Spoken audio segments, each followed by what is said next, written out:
Hello everyone, welcome back to my channel. এইটো video আসলতে মই মাৰ্চ মাহতে শুট কৰিছিলো কিন্তু ভিডিও আপলোড দিয়া হোৱা নাছিল। এই টিকলিজনিক দেখিছেনে? এইজনিক চাবলৈকে মই অসমৰ পৰা বিশাখাপট্টনম গৈছিলো মানে ভণ্টিৰ ঘৰলৈ।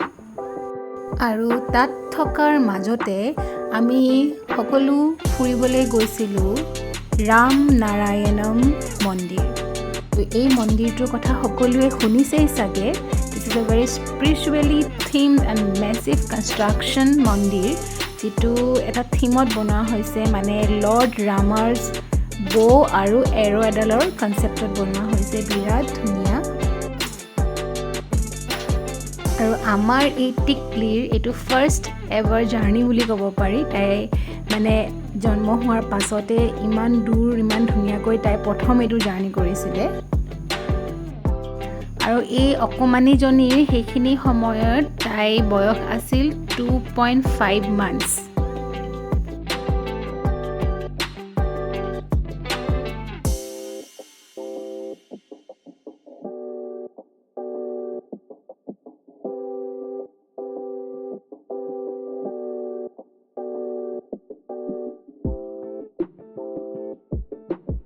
আৰু এই মন্দিৰটো আসলতে দিনত চাবলৈ গ'লে একো লাভ নহয় বুলি ক'ব পাৰি। ইয়াৰ মানে লাইটিং আৰু যেটো ডেকোৰেশন ৰাতিহে বিৰাট ধুনীয়াকৈ দেখা পোৱা যায়।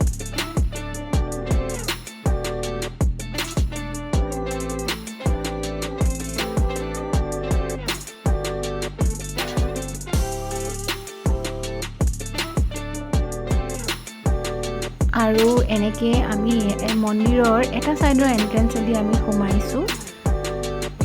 সোমাই আমি দেখিছো এইবিলাক আৰ্কিটেকচাৰ এইবিলাক যিবিলাক আপোনালোকে ওয়ালত দেখিছে এই গোটেইখিনিয়ে ৰামায়ণখনৰ গোটেই কাহিনীটোৱে বৰ্ণনা কৰিছে।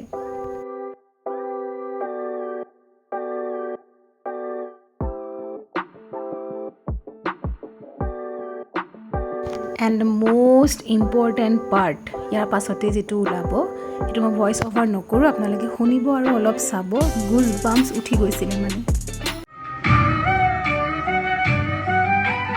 জয় জয় জয় হনুমান গোসাই কৃপা করো গুরুদেব কি নাই यह सतवार पाठ कर जोई छूटहि बंदी महा सुख होई पवन पुत्र श्री जय हनुमंत महावीर दशरथ जय बिहारी राम लक्ष्मण जानकी जय बोलो हनुमान की।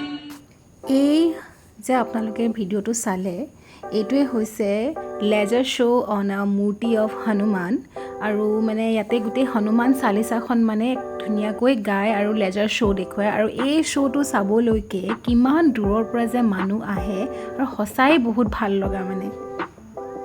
This video is not only for 2 or 1 minutes, it's approximately 8 minutes কিন্তু মই গোটেই ভিডিওটো দিয়া নাই।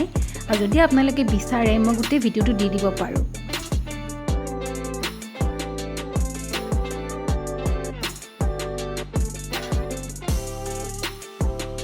আৰু এই যে চক্ৰটো দেখিছে ইয়াৰ তলতে আসলতে তেওঁলোকে গৰু ৰাখে আৰু এই হৈছে মেইন মন্দিৰ।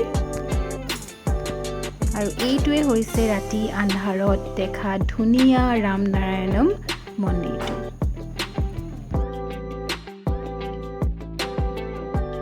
তাৰ পাছতে আমি ঘূৰি আহোঁতে অলপ আৰু ফেভৰেট পাৰ্ট বিচ তাৰ কাষতে ৰখি এয়া আৰু দেখিছেই নহয় গুমধান পুৰা কিবা এইবিলাক খালো মেলিলো।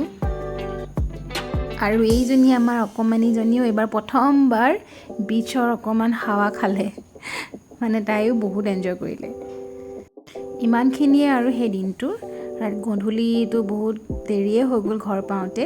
আৰু এনেকৈ ৰাম নাৰায়ণ মন্দিৰলৈ যোৱা গোটেইখিনি সময় ইয়াতে সাঁচি ৰাখিলোঁ।